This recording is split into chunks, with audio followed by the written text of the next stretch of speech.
We drew lots at the beginning of the debate, and we determined that Secretary Hamilton would answer the questions first.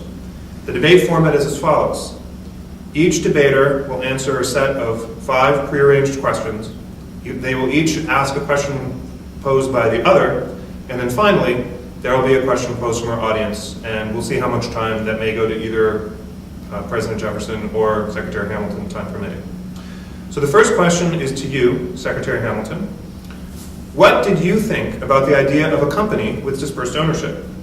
Adam Smith thought it was a problem because managers would do things that would take advantage of owners. What do you think about this? Secretary Hamilton?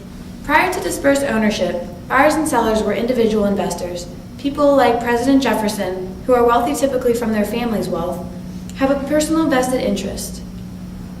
I differ my views from President Jefferson, where he believes that agriculture is inherently productive and manufacturing is barren and unproductive. I side with Adam Smith's Wealth of Nations, proving that manufacturing could increase productivity because it has subdivided work into even simpler operations and lent itself to mechanization. I prefer free trade, open markets, and the belief of Adam Smith's invisible hand.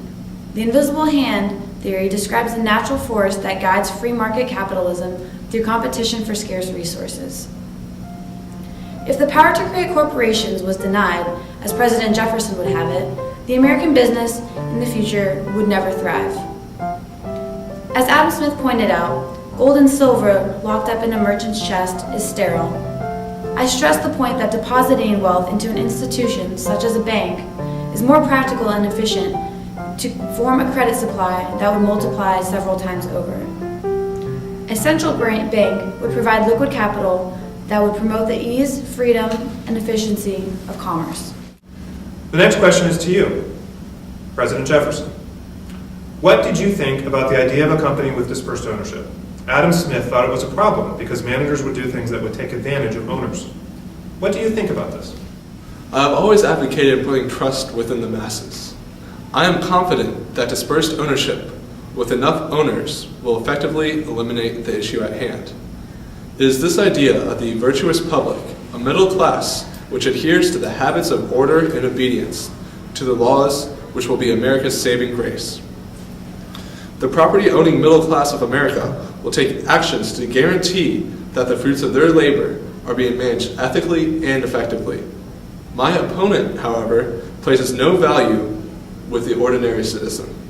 He'd rather have a social elite that lives in a life of luxury and vice, one that is at odds with the core of the Republican values, to manage over our lives. Who is to say that the ordinary citizen is below Hamilton's friends in New York? Hamilton's dreams of the concentration of power within those who are well-born or wealthy enough to be in such a position will only install themselves as a permanent aristocracy within our society. He is encouraging a system where the few have control of the many. The only option to combat such an atrocity is to disperse ownership throughout the public. Their numbers and pooled capital will ensure managers do not take advantage of them.